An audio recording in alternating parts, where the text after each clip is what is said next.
This is the Horror Movie Show on hmpod.com, your one-stop shop for all things horrific and horror-related. Read the reviews, frolic in the forum, hem and haw over the horoscopes, and listen mightily to the Horror Movie Show with Mark and Jerry, your horrible hosts.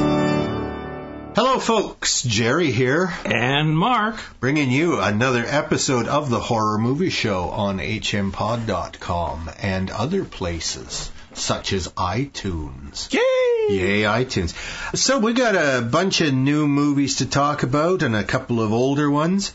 We're going to start this episode talking about The Conjuring, 2013 movie directed by James Wan, who is quite the veteran of horror movies now. Written by Chad Hayes and Carrie Hayes. Stars the, I have to say, bland as hell, Patrick Wilson as Ed Warren, Vera Farmiga, excuse my pronunciation, as Lorraine Warren, Lili Taylor, who's made a lot of good movies, as Carolyn Perrone, Ron Livingston, who I always think of as a comic actor, but he's done some serious stuff, as Roger Perrone. And the kids, Shanley Caswell plays Andrea, Haley McFarland plays Nancy, Joey King plays Christine, Mackenzie Foy plays Cindy, and Kyla Deaver plays April. That's a lot of daughters. There are 5 daughters in this family, and they're all sweet as heck. And the notion is that Lili Taylor and Ron Livingston, as the mom and dad, have moved their family into this rambling, old, semi-rundown house on Rhode Island. It's in Rhode Island, is it? Mm-hmm. And hey, guess what? It's haunted. And the father's a truck driver. Yeah, so he's away. He's not home. And they got this land or this farm really dirt cheap, and they got it from the bank owned it basically. Yeah, and didn't want it, so they sold it real cheap. And why would they sell it real cheap? Hey, I know. It's haunted. And it's based on a true story. Oh, this is what I love. I love this Ed and Lorraine Warren nonsense. Yeah, they had a good scam going for I don't know what years it is. And years. Well, they state, that the 8 generations of this family lived in this house. Right. And of these 8 generations, there are a lot of deaths. 2 documented suicides. Right. A poisoning. Right. A rape and murder of an 11-year-old girl. Holy moly. 2 drownings. And 4 men froze to death. I guess it was midwinter and they ran out of fuel or something. I don't know. But maybe they froze seeing to death who could sit on the roof in this property. So it's like a lot of things happening here. Mm-hmm.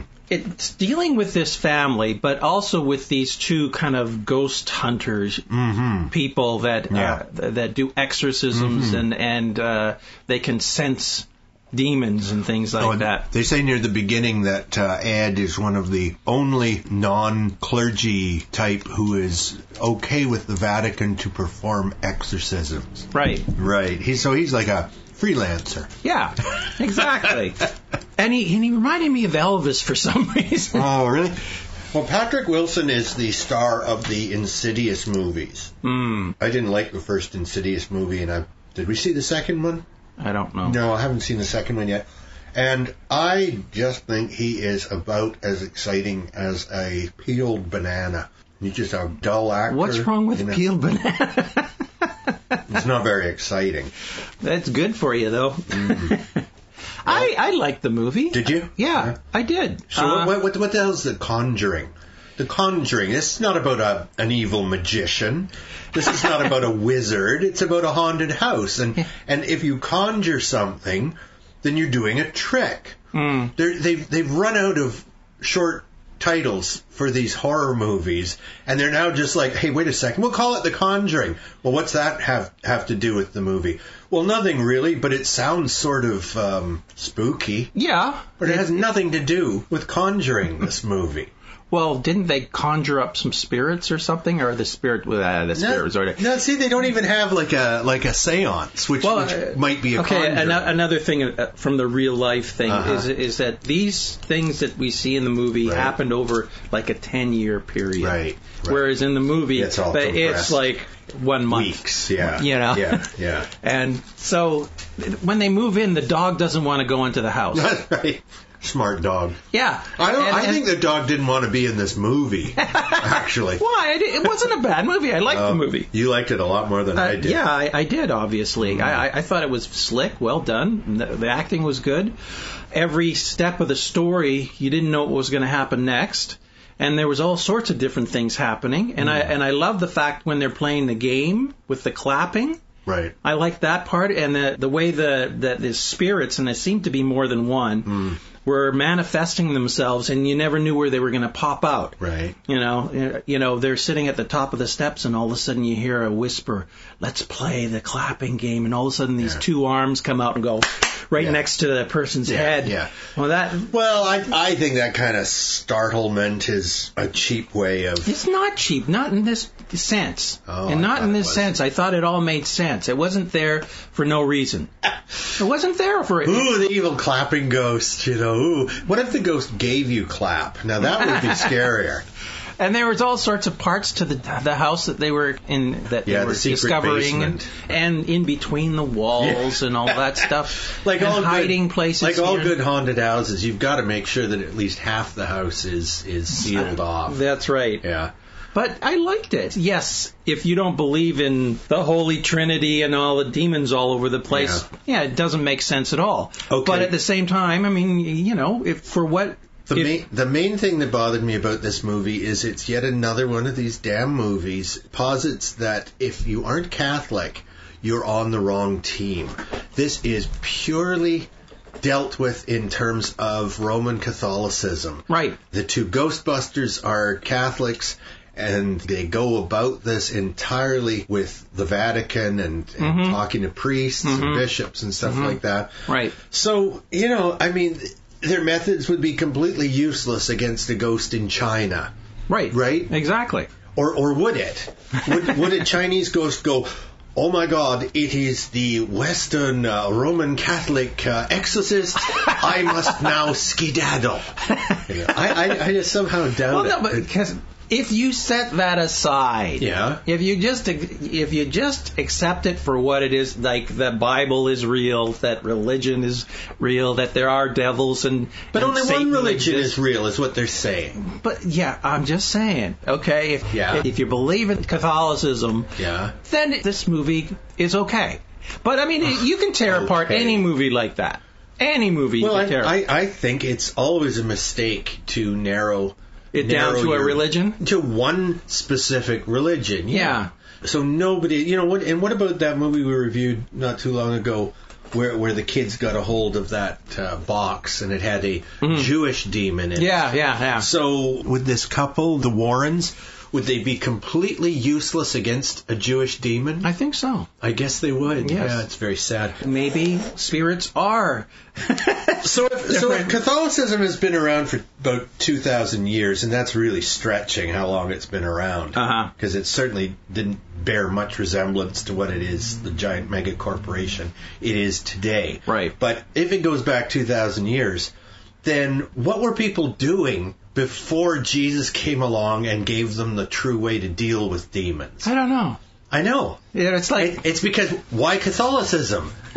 That's a new kid on the block. Yes, it would seem that way. I love my mom. I have these great conversations with my mom. We were talking about Egypt and pharaohs. She says, why do they call them pharaohs? Why don't they just call them kings like everyone else? Right.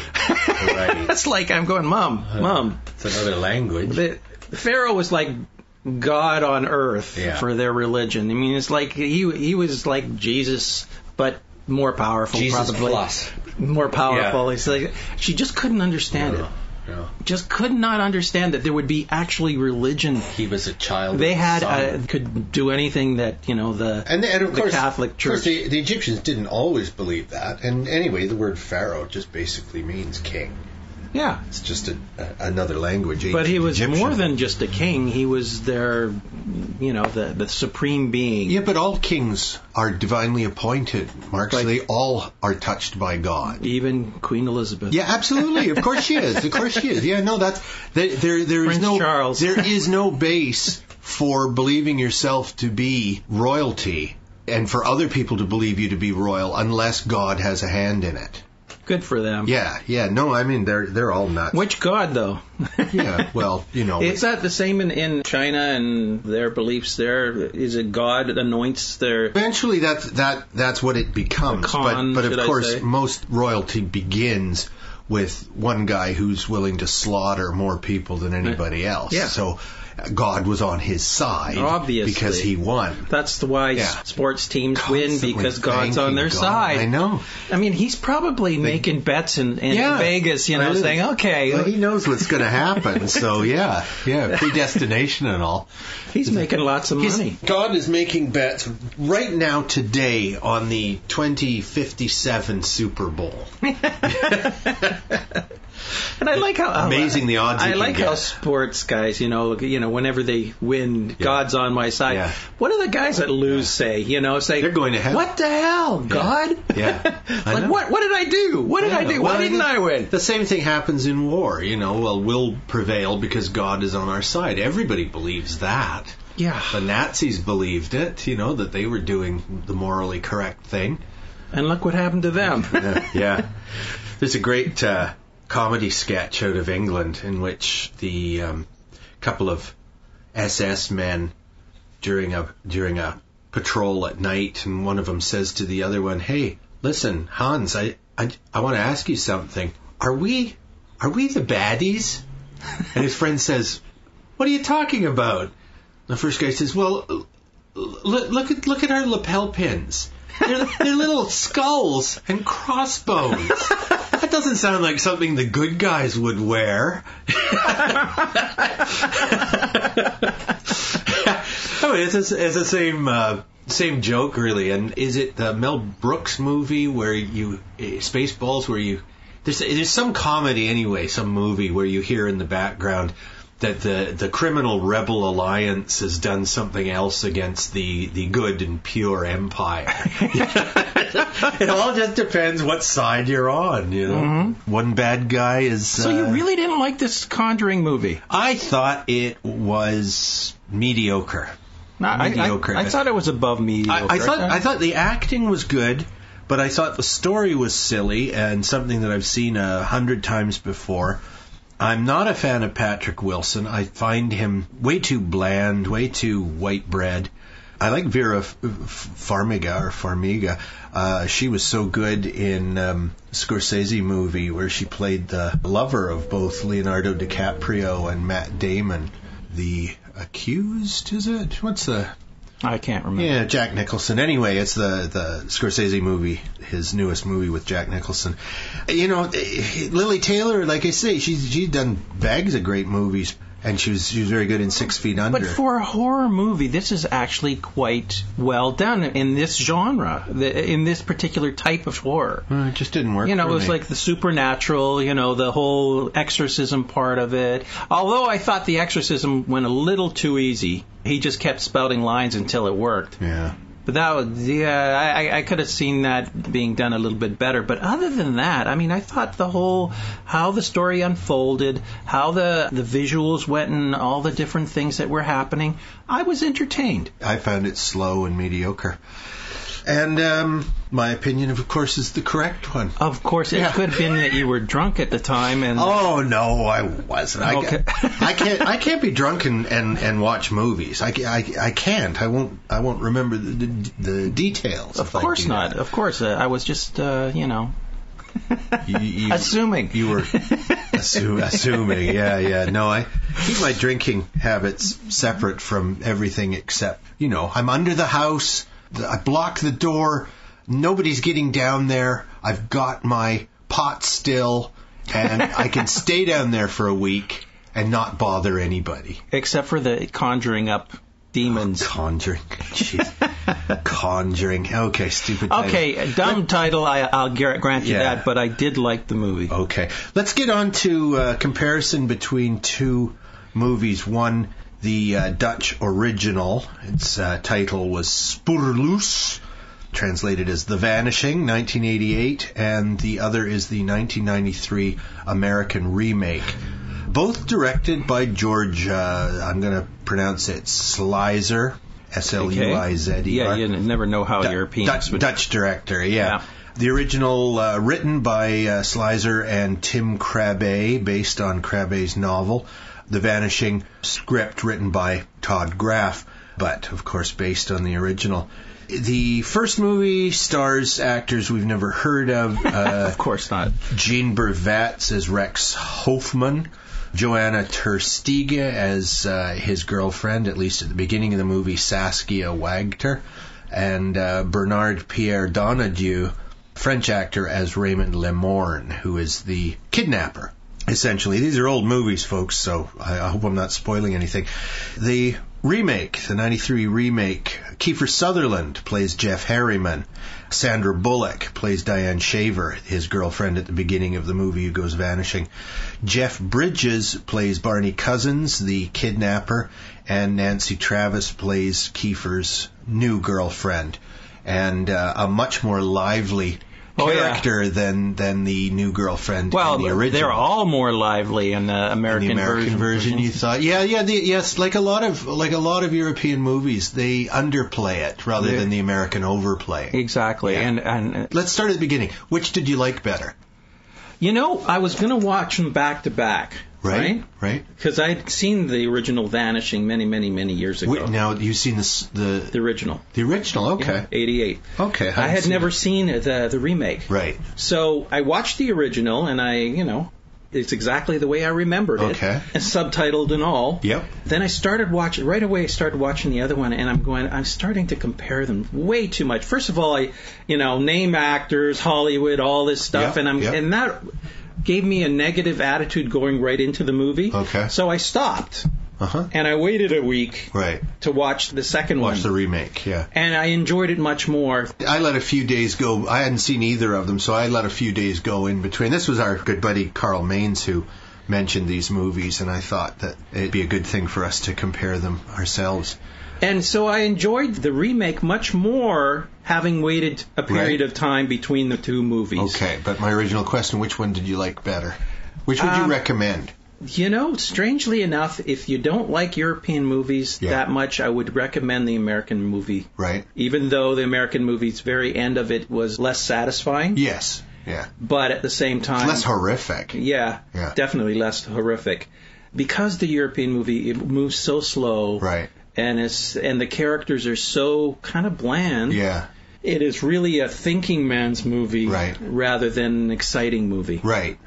Yeah, the American one, they try to inject a little speed into the storytelling. They try to move things right along. And plus, the American one, I found they gave you more information and more character development, actually, than the original. And I like that aspect of it. You know what that reminded me of is Ringu, the Japanese original, and The Ring. Yeah. And I thought the American version there was a better movie simply because there were less hanging chads. Yeah. Yeah, it made more sense to me. Yes, yeah. And that's what I liked about the American version as well, is it made more sense. Right. The characters made more sense. Right. Yeah, I agree with everything you said. I like the story of the original better, but a 1988 Dutch movie is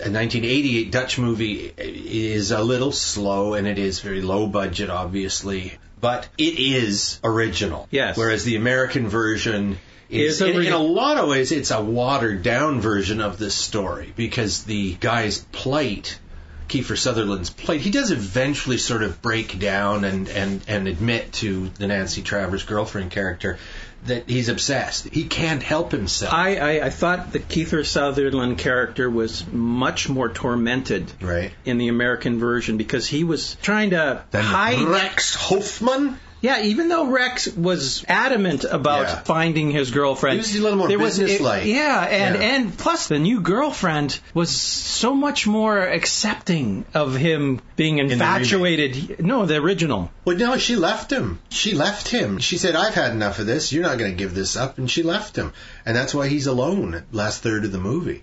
Whereas the American one, Kiefer Sutherland, keeps saying to Nancy, I can't help it. I'm obsessed.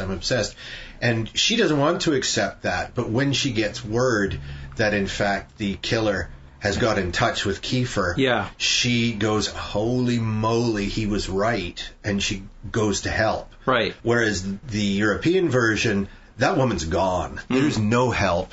Poor Rex is definitely on his own. And by the end of the movie, he's completely alone, but he is going to find out what happened to Saskia. Yeah. Now, according to sources that I've read, the director wanted a lighter ending. Right. Much like the American version. Right. But he ran out of money? No, he just decided, no, I'm going to keep it. I'm going to keep it bleak. Heavy, yeah. But when they approached him to do the American version, they said, you got to make it a lighter ending. Yeah. And he said, fine, because he'd already been thinking about that with the original. Yeah. Mind you, I don't think it's got to be the worst last line in a movie that I've ever seen. Which movie? The remake. Yep. The last line is so corny with the coffee. What is it? The person said, you want some coffee? Oh, we don't drink coffee anymore. I just thought, oh man, is that the corniest last line in a movie I've ever heard? Yeah. It was just bad. It was so climactic. It was, They should have left that whole scene out of there, in fact. Yeah, no, I agree. I thought it dribbled on a little too long there. I thought just... It should have ended with Kiefer being rescued and Jeff Bridges' character being killed. Now. The end. Yeah, and maybe even not even that. Maybe them ending up burying him alive. Right. Would have been justice. Right. You know what I thought was going to happen was when Nancy Travis is trying to dig up Kiefer and save him, that she was going to dig up the wrong coffin. Which is what happened. That would have been cool. Well, that's what happened in Buried, the movie. Right. Another movie we talked about. That's right. Ryan Reynolds essentially wakes up in a coffin, and the entire 90-minute movie takes place in that coffin, which I really liked. I thought that was a hell of a silly, movie. But Yeah. I remember you liking it a lot more. I got a little bit of claustrophobia. It's not terrifying to me, but what do you think of Jeff Bridges' take on that role? It's doing the Starman character again, only this time he's got a knife. I didn't see that at all. But I thought Starman was a little more out there.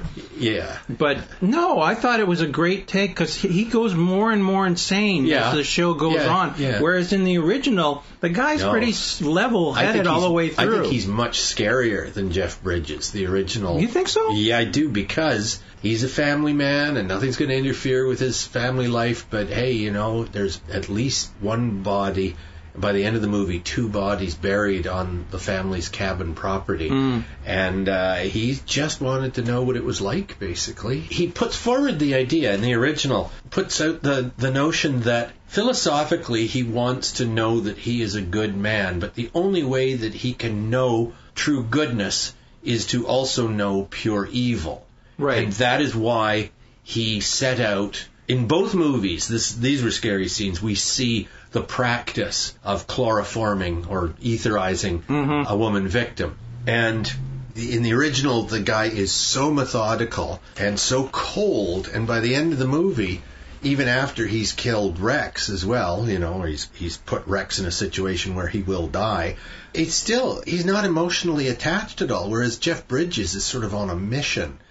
I thought his character was cool because it was from a scientific perspective. Yeah. He was doing an experiment. Yeah, he's kind of autistic. Yeah, and I love the fact that he was rationaling everything because this is an experiment, and he has to see it to its conclusion. Right. And he wants to see if he gets the same result with all 3 of these people, the original victim. I bought the original movie's explanation for the reason better than I did the Kiefer Sutherland version. No, I I thought the American version, I liked the fact that he was trying to do the same thing to Kiefer Sutherland and his girlfriend at the same time. He's already got rid of Kiefer. Now he's going for the girlfriend, doing the same kind of mind. Nancy Travis, you mean? Yeah, Nancy Travis character. Yeah. And he's trying to get her drugged as well. Yeah. So it's like I like the whole play with the words and the things that are happening, and then her kind of turning the table on him. She sees through him, unlike Kiefer, who's blinded by his grief and his insatiable curiosity.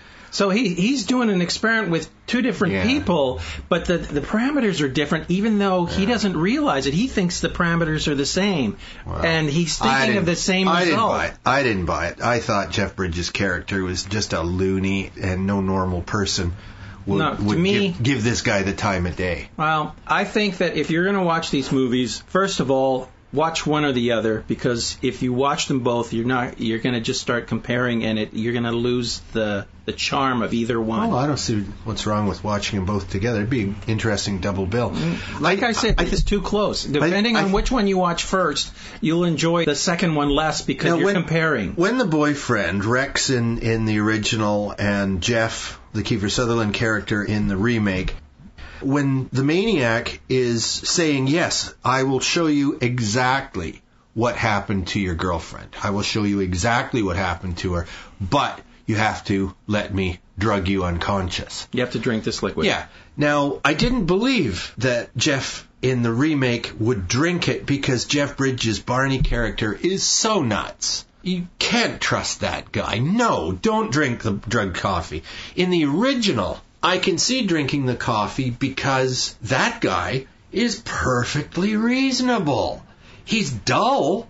When they say how bland true evil is, that's this guy. He's so bland, he's so dull and so non-threatening that I can see Rex in his emotional state trusting him just enough because he needs to know. But Kiefer Sutherland trusting Jeff Bridges is like he's a total knob.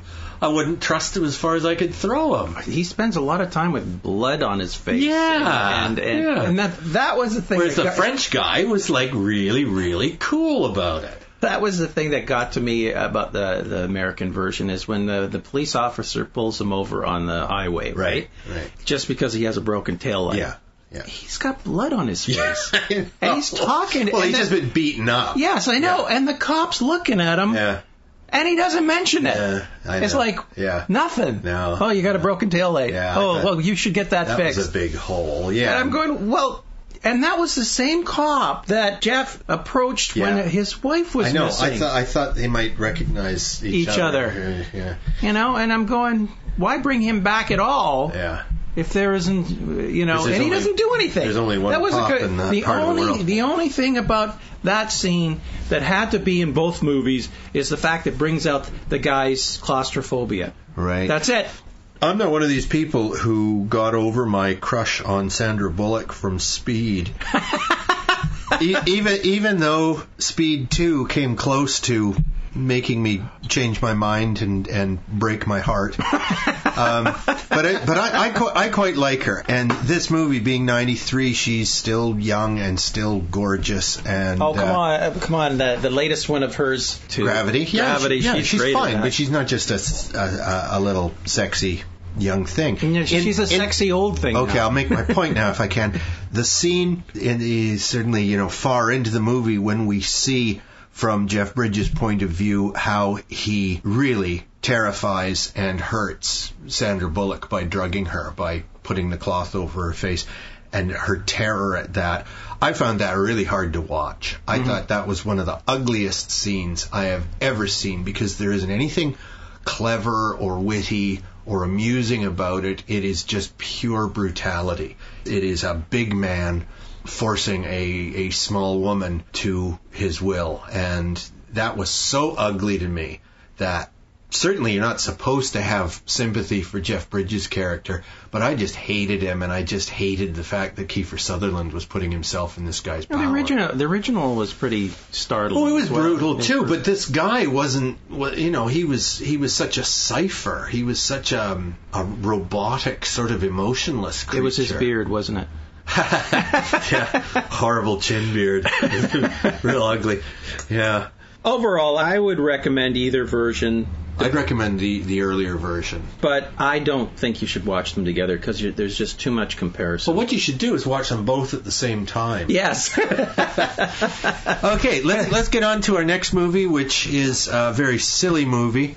And I can only imagine unbelievably low budget, an English film called Gangsters, Guns and Zombies from 2012. Directed by Matt Mitchell, written by Mitchell and Taliesin Mitchell. Stars Vincent Jerome as Q, Huggy Lever as Tony, Fabrizio Santino, who doesn't have an Italian accent, as Crazy Steve, Cassandra Orhan as Cassie, Frank Rizzo as Pat, another Italian named Englishman, Charlie Ross as Muscles, my favorite character in the movie, Jenny Lathan as Grandma, and Simon Matthews as Danny. Why are you so surprised that Italians would actually live in England and grow up there and not have accents? I don't know. It's because everybody in England is named Jones or Smith or something. Yeah, right. Well, those are Welshmen. Anyway, I mean, gee, that is a hell of an Italian name, Fabrizio Santino, and the guy looks like, your average English soccer hooligan. Right. Which is what he's playing. Yeah. Basically a maniac criminal. Is that the big guy? No, that's the slick... blonde guy. Okay. Because I like the big guy. Yeah, Muscles. Yeah, he was terrific. Yeah. I could sail a boat, a little one. Yeah. And then it's discovered later, he thinks that he learned how to sail playing some game. Yeah. Well, all you have to do is L means left, R means right. No, there's not going to be a joystick on your sailboat. So, zombie movie, this group of 6 men has just robbed what did they rob? Do you know? A bank? A bank, say. Yeah. Doesn't really matter. They're in a van. They've got a big satchel full of cash. Yeah. And they're in a getaway van, and one of the 6 of them has been shot in the guts. Yeah. And he's not doing at all well. No.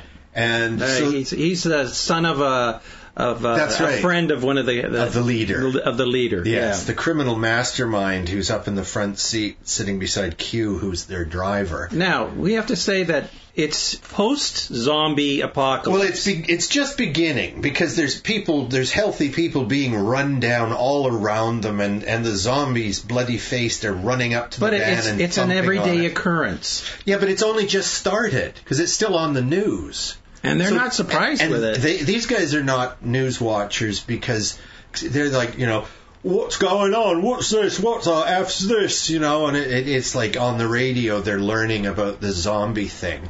But it's still a mystery. Nobody knows what to do. The best advice, and little by little, hell is full. Yeah, but they don't seem to be surprised with these herds of zombies running across the road. Well, I think they become more and more surprised by it, but surprised isn't the right word, Mark. They're a little concerned because obviously these things they're are concerned, dangerous. and they're a nuisance, but they aren't surprised to see zombies. So the zombies have been around for a while. I can't say a long time. But it says in the movie, days. This is only just broken out, and it's now like taking over the whole country. So, and their group gets whittled down from 6. Well, one dies from a gunshot wound to the belly, and of course comes back as a zombie. And then Crazy Steve gets it, and one by one they're all pretty much taken out. So the question is, why did he come back as a zombie? Well, this movie steals from every zombie movie. So the disease is out there and on everybody's skin. Like The Walking Dead. Like The Walking Dead. They're fast-moving, these zombies, like 28 days later.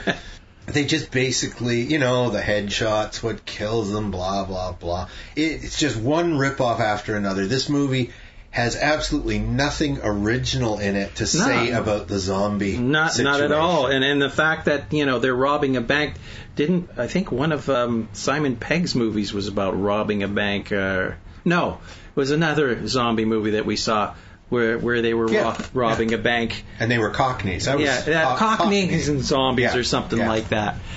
Yeah. Cockneys versus zombies. Yeah. And much the same thing. I mean, these guys are robbing a bank, but at least in theirs, it was just in the Cockneys one. Right. It was just a fresh thing. The zombie thing just happened right when they robbed the bank. Yeah. So everything was going crazy all over it. And they were reacting more appropriately. Yeah. In this, I agree. But this is not a good movie. No.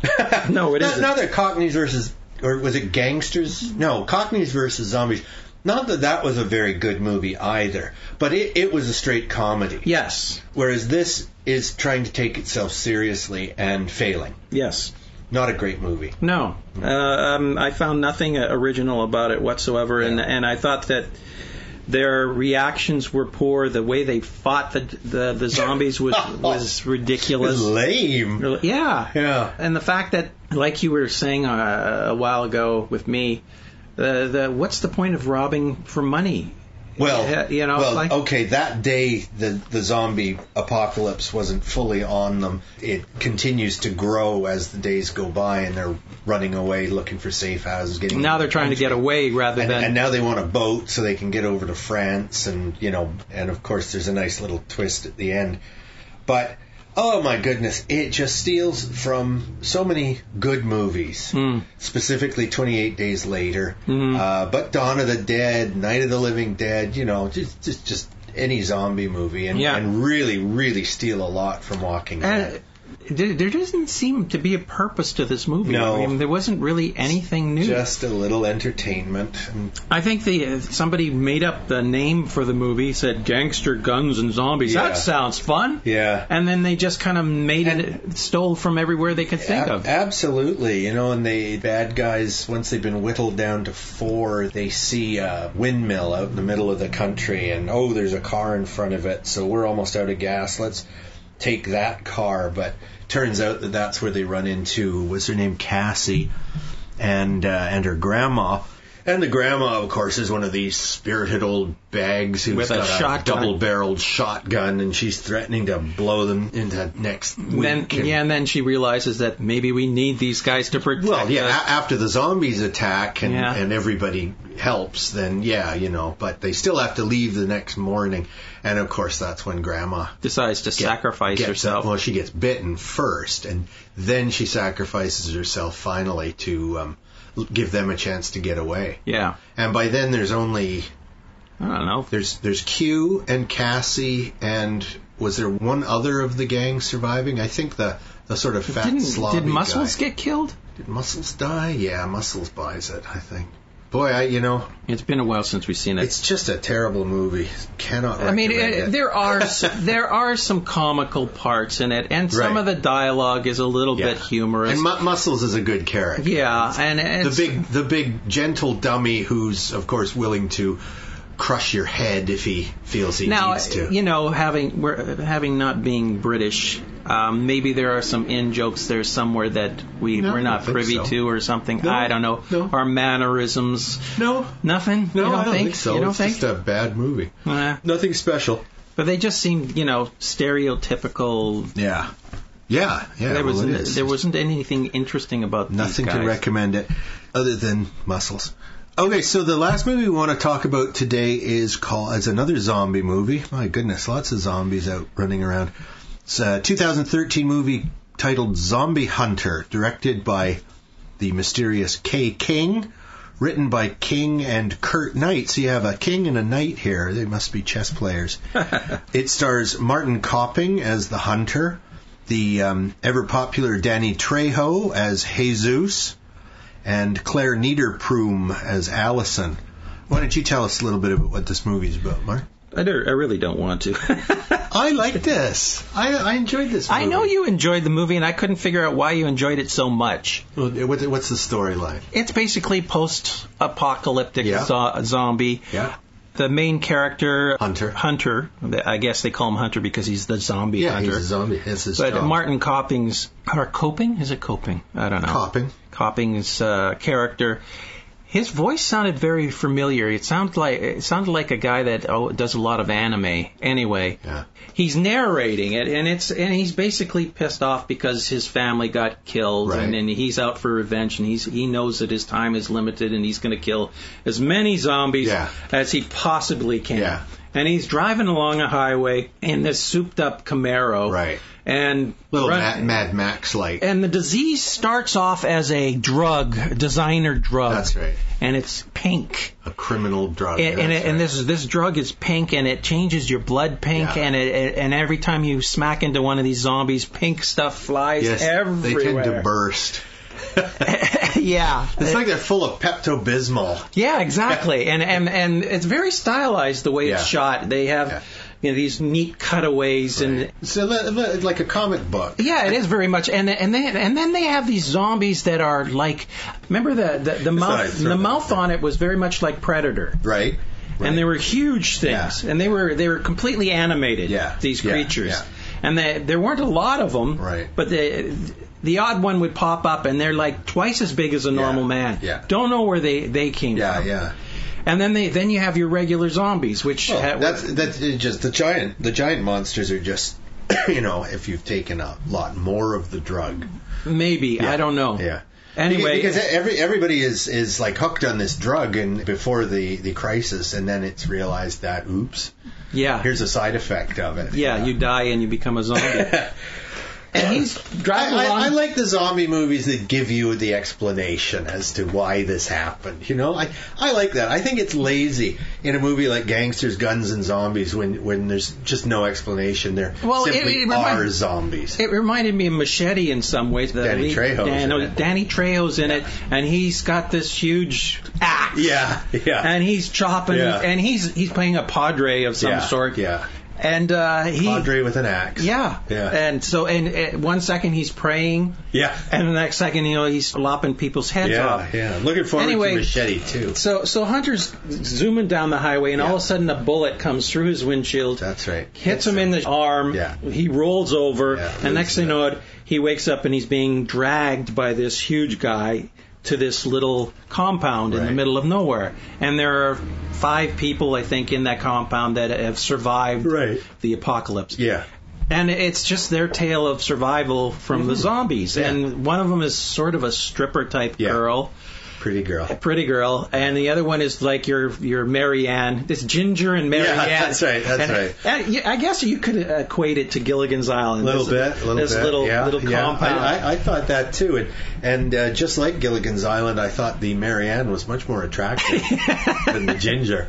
Yeah. The Ginger was just out and out like a man-eating tramp. Yeah, monster. Yeah. Whereas the other girl who found it all a little distasteful was much cuter. Yeah, she was just as horny and wanted the guy just as much as the other girl. Yeah, but didn't want to show She was nicer about it. Yeah, very nice about it. It's like, oh, okay. Well, I really liked this movie. I thought it was very funny, very stylish.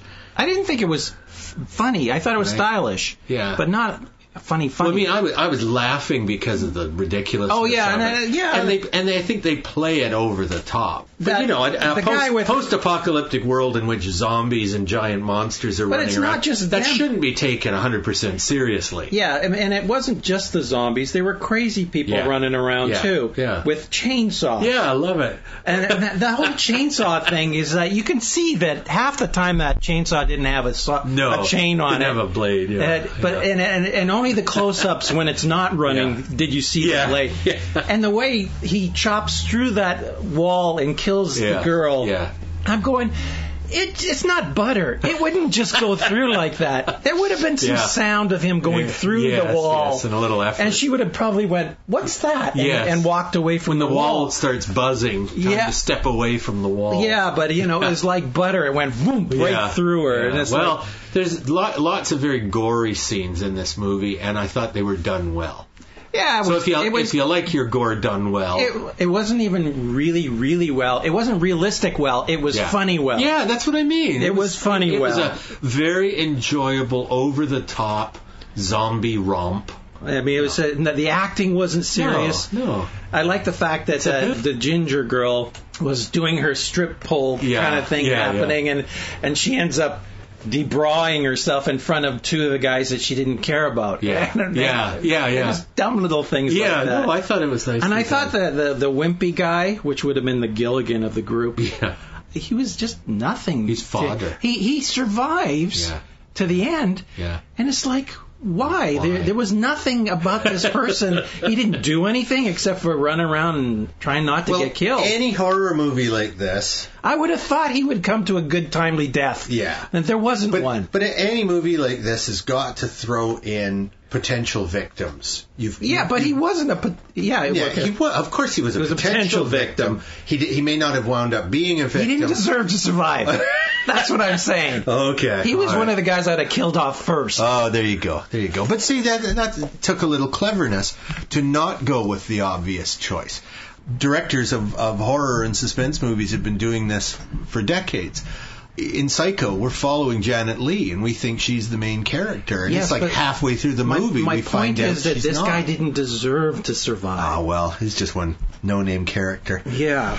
Okay, well, that's it. I think we're going to wrap it up, folks. We'll do a quick recap here. The Conjuring, Mark liked it a lot more than I did. I thought it was mediocre. That's the thing. Is that movie's much better than The Zombie Hunter, and you're liking The Zombie Hunter more. Conjuring took itself way too seriously for me. It was a serious movie. Yeah, I think it could have been more fun. The two versions of The Vanishing, the 88 Dutch original and the 93 Americanized version. I favor the original more, but I enjoyed the remake as well. That's what I'm saying. I'm saying I like them both. Yeah. For two different reasons. Yeah. And that's why I say don't watch them one after another, because if you're comparing the two, the original is more stark and real, right? And the American one is a lot more Americanized, but had other things that were interesting about it. Yeah, indeed, and a happy twist to the end of the American one, whereas there is no happy twist in the Dutch one. Gangsters, Guns, and Zombies. Can't recommend it, folks. No, I just think that there's nothing original about it. No. Some half-decent acting from the British cast, but that's all I can praise it for. Yeah, and the ending not enough. It wasn't good. No good ending. No. And Zombie Hunter, I really enjoyed it. To me, this is like, a good B horror movie. This was fun. Yeah, I would recommend having a few beers with that one. Yeah. This is definitely, of all the movies we looked at today, Zombie Hunter is the one where you could get a bunch of your pals over and have a good time watching it. Yeah, I don't know about having mixed company, though. Well, I don't know. Depends on if they're like Ginger or Mary. Yeah. Okay, so next episode we're going to be talking a little bit about a controversial movie called Escape from Tomorrow. This was actually filmed in Disneyland without... Disney World, but without Disney's permission. Yeah. So they got away with something here, and it's probably worth talking about. Paintball, Maniac, Adventures and others of Serial Buddies, and Age of Dinosaurs. We'll try and get through all those. If we don't, we'll leave them until next time. But anyway, that's it. Hope you enjoyed the show. Drop us a line if you like, and